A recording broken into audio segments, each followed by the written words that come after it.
आप देख रहे हैं हिमाचल डायरीज सिर्फ पोल स्टार टीवी पर।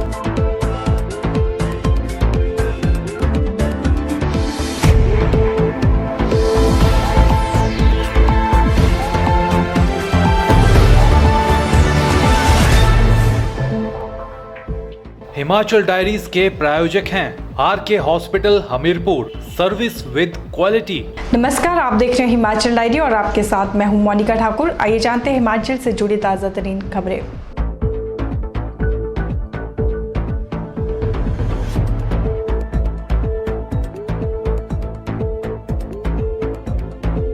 हमीरपुर के प्रसिद्ध गसोता महादेव में नलवाड़ मेला शुरू हो गया है। मेले का शुभारंभ पूर्व मुख्यमंत्री प्रेम कुमार धूमल ने खूंटा गाड़कर किया।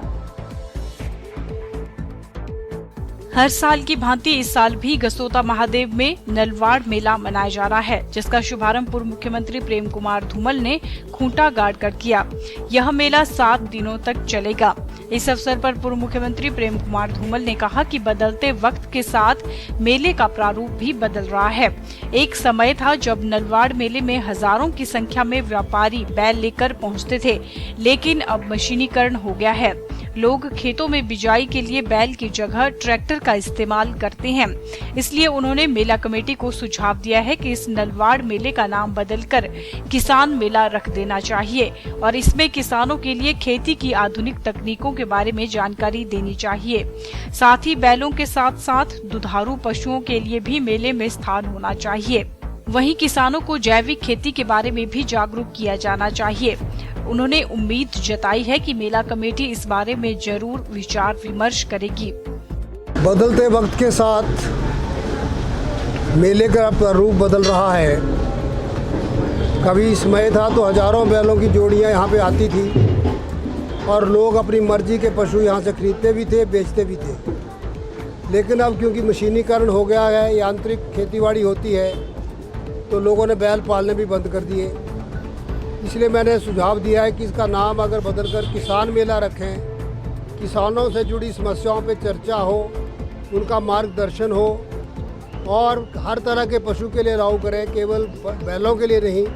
दुधारू पशुओं की मंडी भी लगे, अपने जो लोग बेचना चाहते हैं वो बेच सकें, जो खरीदना चाहते हैं आके खरीद लें। ऐसे भी गांव-गांव जाकर ढूंढ के पशु लाते हैं लोग, दूध वाले। वो अगर यहाँ मिलेंगे तो यहाँ एक स्थान पर खरीद फरोख्त हो जाएगी। और सबसे बड़ी महत्वपूर्ण बात मैं मानता हूँ कि खेतीबाड़ी में जैविक खेती को अपनाना चाहिए। भारत सरकार भी उसमें प्रोत्साहन दे रही है। जैविक बीज कैसे हों, कहाँ से उपलब्ध हों, यहाँ पॉसिबल हो तो डिपार्टमेंट से मिलकर यहाँ उपलब्ध करवाए जाएं। जैविक खाद का प्रबंध हो, उसके ऊपर अच्छे लेक्चर हों, उनके ऊपर बड़ी बड़ी चर्चाएँ, गोष्ठियाँ की जाएँ, ताकि किसानों का आकर्षण हो कि गसोता महादेव के चरणों में जाकर जो मेला लगेगा वहाँ केवल मिठाई खाने के लिए नहीं आएंगे, बल्कि बहुत कुछ सीखेंगे और अगले साल अपने खेतों में पैदा की हुई उस जैविक खेती के माल को भी गसोता में बेच सकेंगे। एक मंडी यहाँ पे जैविक उत्पादों की, फलों की, फूलों की, अनाज की लगाई जा सकती है। तो बदलते हुए हालात के साथ ये सारी दृष्टिकोण को बदलना चाहिए। मुझे विश्वास है स्थानीय पंचायत, मेला समिति और अंततः अपनी सरकार होगी तो हम मिलकर इसको इस रूप में बदलने का प्रयास करेंगे। वहीं गसोता महादेव मंदिर के संत ने बताया कि 7 दिनों तक चलने वाला नलवाड़ मेला शुरू हो गया है। इस दौरान मंदिर कमेटी श्रद्धालुओं का विशेष ध्यान रखेगी। वहीं उन्होंने इस अवसर पर गसोता महादेव मंदिर के इतिहास पर भी प्रकाश डाला। सिद्धपीठ महादेव गसोता जी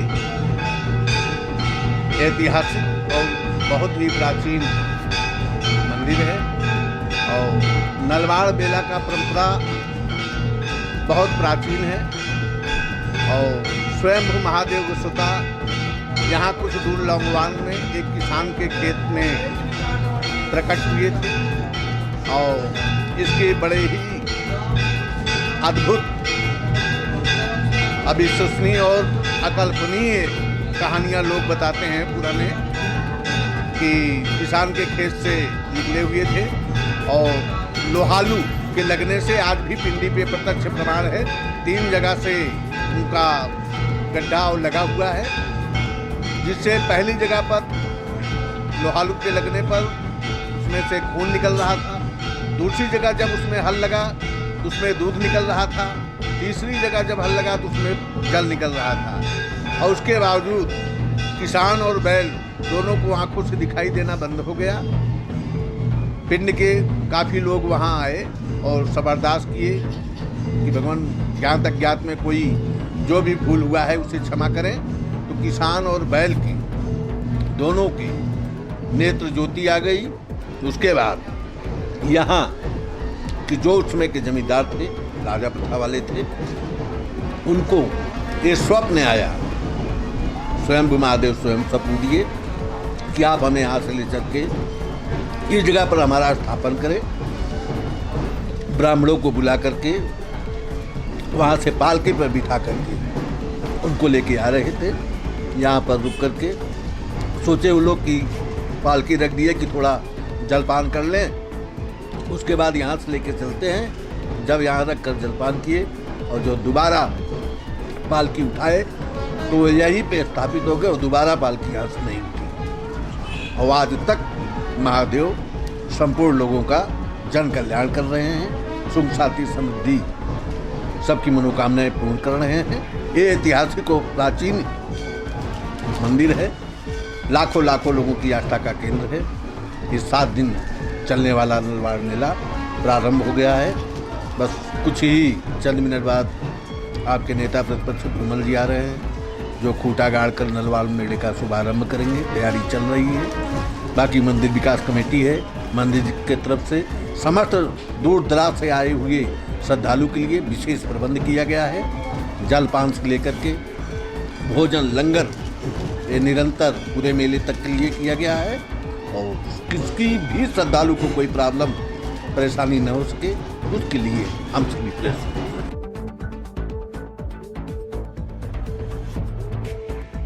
रविवार को हमीरपुर के गांधी चौक स्थित एक इलेक्ट्रिकल शोरूम में आग अचानक लग जाने से लाखों रुपए का सामान जलकर राख हो गया है।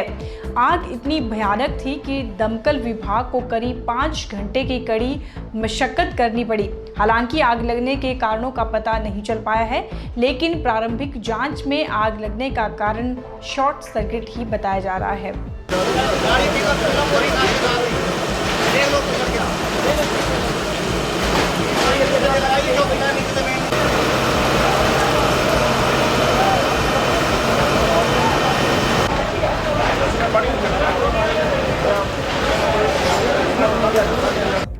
गांधी चौक स्थित एक नामी इलेक्ट्रिकल शोरूम में करीब 12:30 बजे ऊपरी मंजिल पर अचानक आग की लपटें उठने लगी।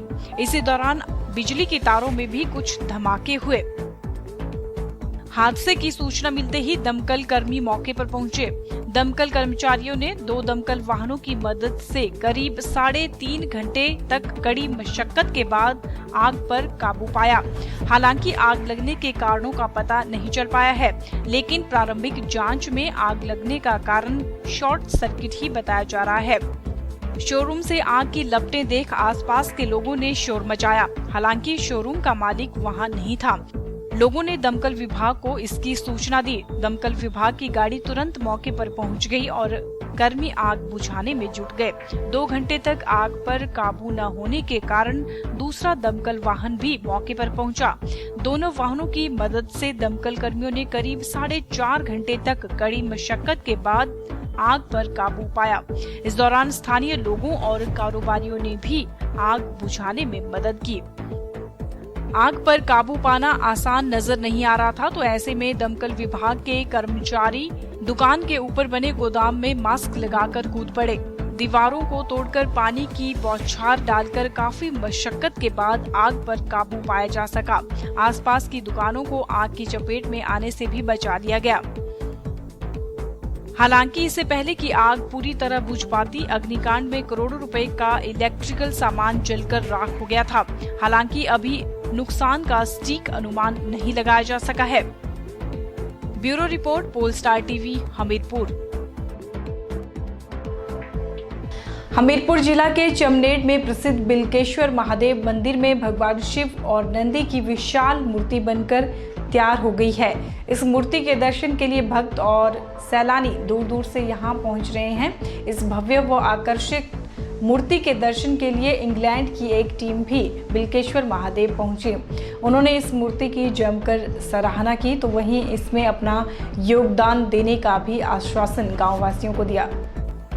लंबलू से करीब आधा किलोमीटर की दूरी पर स्थित प्रसिद्ध बिल्केश्वर महादेव मंदिर में पिछले 2 सालों से भगवान शिव और नंदी की विशाल मूर्ति के बनाने का कार्य अब पूरा हो चुका है।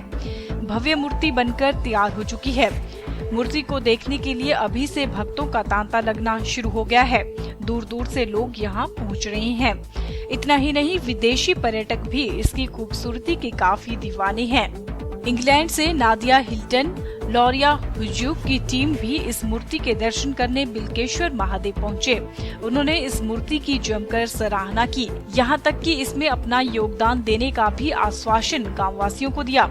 ग्राम सभा सुधार के मुख्य सलाहकार दुर्गा दास ने पोलस्टार टीवी के साथ बातचीत के दौरान कहा कि विदेशी सैलानियों ने मूर्ति के दर्शन करने के साथ साथ बिल्केश्वर महादेव मंदिर में पूजा अर्चना भी की और मंदिर में बनी मूर्तियों और पेंटिंग की भी जमकर सराहना की।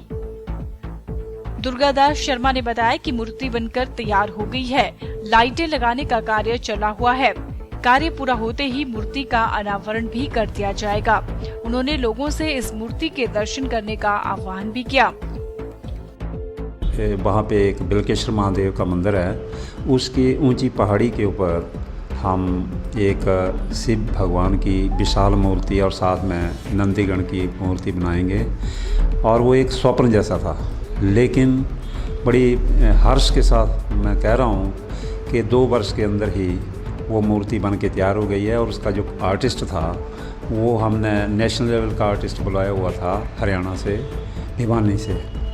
उसका जो गुरु था उसको राष्ट्रपति अवार्ड मिला हुआ है। और ये जो मूर्ति बन के तैयार हुई, इसके मुकाबले में हिमाचल प्रदेश में ऐसी इतनी बड़ी नंदीगण सहित शिव भगवान की कोई भी मूर्ति नहीं है। और उसकी जो उसमें जो फिनिशिंग उस आर्टिस्ट ने दी है, इस मुकाबले में या हिमाचल में कोई भी मूर्ति नहीं है। और इस मूर्ति को देखने के लिए बड़े दूर दूर से जो हैं वो सैलानी आ रहे हैं। तो आज मुझे ये कहते हुए प्रसन्नता हो रही है कि आज इंग्लैंड से 5 सैलानी वहाँ पे आए हुए थे और वो उस मूर्ति को देख के बहुत ही खुश हुए और उन्होंने उसकी बहुत ही सराहना की। और साथ में उन्होंने जो सबसे बड़ी बात कही कि जब हमने उनसे ये बात की कि ये लोगों के सहयोग से मूर्ति तैयार हुई है, तो उन्होंने कहा कि अपना नंबर और अपना सारा एड्रेस, उन्होंने हमें एड्रेस कार्ड दिए और कहा कि जब भी हमारे सहयोग की आवश्यकता होगी तो हम इंग्लैंड से ही इस मूर्ति के और इस मंदिर के उत्थान के लिए सहयोग करेंगे। और इसके लिए वो बड़े प्रसन्न होकर गए। उन्होंने बहुत अच्छे कमेंट्स दिए कि ये बहुत ही अच्छी जगह पे और अच्छी जो मूर्ति है लोगों के सहयोग से बनी है। और वहाँ आकर उन्होंने 1 घंटा तक तो उस मंदिर में पूजा अर्चना भी की। तो पूरा गांव वासी इस खुशी की लहर में इकट्ठे हो गए और उनका खूब स्वागत किया और वो भी एक बहुत अच्छा इम्प्रेशन लेकर वहाँ से गए। थोड़े ही दिनों में हमारे वहाँ पे हमारे गांव के प्रकाश चंद्र शर्मा जी जो दिल्ली में रहते हैं, उन्होंने अभी दिल्ली से 10-12 लाख की लाइटें जो हैं बनाकर भेजी हैं और 1-2 दिन के अंदर वो शुरू हो जाएंगी। उसकी वहाँ लाइटें जो है फिक्स होंगी और उसके बहुत ही जल्दी हम उस मूर्ति का अनावरण करवाने जा रहे हैं। ये मूर्ति जो है शनिदेव मंदिर जो लंबड़ू का मशहूर मंदिर है उससे केवल मात्र आधा किलोमीटर दूरी पे है। तो मैं तो पूरी जनता से आह्वान करता हूँ, इलाका निवासियों से आह्वान करता हूँ कि जब भी वो उस सड़क से गुजरें या शनिदेव मंदिर आएँ तो इस मूर्ति के दर्शन करने के लिए ज़रूर आएँ, क्योंकि बहुत ही देखने योग्य चीज़ बनी है और लोगों का इसमें बड़ा ही हमें सहयोग मिला है। काफ़ी उसके ऊपर खर्च भी आया है, लेकिन सभी लोगों ने बड़ा उसमें खुल के सहयोग दिया है। दिल्ली से भी बहुत सहयोग आया है हमारे लिए, अमृतसर से, जलंधर से, चाइना से, और आज मुझे कहते हुए ये प्रसन्नता हो रही है कि इंग्लैंड से भी हमें योगदान मिला है। इस अवसर पर ग्राम सुधार सभा के सचिव गांववासी करमचंद, रावण राम, भागीरथ शर्मा, संजीव कुमार शर्मा, मदन धीमान और अन्य लोग उपस्थित रहे। Bureau report, Polestar TV, Hamirpur. स्वच्छता अभियान के तहत संत निरंकारी मिशन ने हमीरपुर के हीरानगर स्थित चिल्ड्रन पार्क की साफ सफाई की और लोगों को स्वच्छता का संदेश दिया। आपको बता दें कि संत निरंकारी मिशन ने कुछ समय पहले ही चिल्ड्रन पार्क को गोद लिया है और इसकी साफ सफाई की जिम्मेदारी भी मिशन ने उठाई है। सदगुरु बाबा हरदेव सिंह जी महाराज की एक इच्छा थी कि संसार के अंदर प्रदूषण भीतर और बाहर बहुत फैल गया है। आज से कुछ वर्ष पहले बाबा जी ने ये अभियान शुरू कर दिया था, जिसकी नकल अब सरकार भी कर रही है। बाबा जी ने अब कम से लगभग कोई 120 रेलवे स्टेशन इस प्रकार सफाई के लिए निरंकारी चैरिटेबल एक यूनिट बनाया है। उस इस सफाई के अभियान को चला रहा है। उन्होंने उनको गोद लिया है और बहुत सारे हॉस्पिटल हैं जिनको भी इस स्वच्छता के अभियान में चैरिटेबल अपनी सफाई का एक हिस्सा बना करके सबको भीतर बाहर से स्वच्छ होने का एक बाकायदा व्यावहारिक प्रदर्शन कर रहा है, ताकि लोग भीतर से भी स्वस्थ रहें और बाहर से भी स्वस्थ रहें। भीतर से स्वस्थ होंगे तो बाहर भी हम अपने आप को स्वस्थ रख सकते हैं। बाहर की सफाई इसके लिए बहुत ज़रूरी है। तो यही एक सबसे बड़ा एम है। और संसार में प्रदूषण बहुत बढ़ गया है। प्रदूषण की वजह से अनेक बीमारियां विश्व के अंदर फैल चुकी हैं। अब उनसे दूर होने का मात्र यही एक उपाय है कि हम स्वयं इस स्वच्छता में अपने आप को समर्पित करें। और यही बाबा जी की इच्छा थी और ये उनका आदेश था। उस आदेश का पालन हर गुरसिख अपने जीवन में इस प्रकार इस रूप में करता चला जा रहा है। और ये हमीरपुर की जो ब्रांच है, इसमें जो चैरिटेबल का एक ग्रुप है, इन्होंने इसको चिल्ड्रन पार्क को गोद में लिया है कि इसकी सफाई उसी अभियान के अंतर्गत ये जिम्मेवारी से इसकी सफाई कर रहे हैं, ताकि यहाँ आने वाला यहाँ की स्वच्छता का प्रभाव उसके जीवन में हो सके और वो ये महसूस कर सके कि ये वाकई भीतर और बाहर से अपने आप को साफ रखना ही सबसे बड़ा एक उत्तम कर्म है और इसकी सबको ज़रूरत है। तो इससे ज़्यादा और कुछ नहीं। निरंकारी बाबा का हर एक विश्व के अंदर रहने वाले प्रत्येक जन को यही संदेश है कि अगर इस सफाई को हम सामूहिक रूप से अपना लें तो विश्व के अंदर ये जो एक प्रदूषण का प्रभाव हो रहा है, इससे हम मुक्त हो सकते हैं। गर्मियों के मौसम में प्रदूषित जल से कई बीमारियों को बढ़ावा मिलता है। इसी बात को ध्यान में रखते हुए इन दिनों आईपीएच विभाग पानी के टंकियों की साफ सफाई करवा रहा है। साई वाटर टैंक यूनिट आधुनिक तकनीक से इन टंकियों की साफ सफाई कर रहा है। गर्मियों के मौसम में प्रदूषित जल से कई बीमारियों के पनपने का खतरा बना रहता है। पीने के पानी की टंकियों की समय समय पर साफ सफाई न होना भी कई बीमारियों को जन्म देता है। गर्मी के इस मौसम के बाद बरसात शुरू हो जाएगी तो ऐसे में जल जनित रोगों का खतरा और भी अधिक हो जाता है। इसी बात को ध्यान में रखते हुए इन दिनों आईपीएच विभाग पानी के टंकियों की सफाई करवा रहा है। साई वाटर टैंक यूनिट बहुत अच्छे तरीके से आईपीएच विभाग की पीने के पानी की टंकियों को साफ कर रहा है। साई वाटर टैंक यूनिट आधुनिक तकनीक से इन टंकियों की साफ सफाई कर रहा है। यूनिट ने हीरानगर स्थित चिल्ड्रन पार्क के आसपास की टंकियों की साफ सफाई की। साई वाटर टैंक यूनिट से कपिल शर्मा ने बताया कि वे आईपीएच विभाग के पानी की टंकियों की सफाई कर रहे हैं। हम साई वाटर टैंक क्लीनिंग तरफ से अपने आईपीएच के टैंक अपना साफ कर रहे हैं। ओवरहेड के जितने भी टैंक हैं, इनके सब चिल्ड्रन पार्क के जो बगल में जितने भी टैंक हैं, इनकी सबकी क्लीनिंग हो रही है और जितने भी हमीरपुर के सारे टैंक हैं उनकी भी क्लीनिंग होगी अभी। कैमरा पर्सन धर्मवीर के साथ bureau report Polestar TV Hamirpur. Himachal diary में अभी रुकते हैं एक छोटे से ब्रेक के लिए। आप बने रहिए पोलस्टार टीवी के साथ।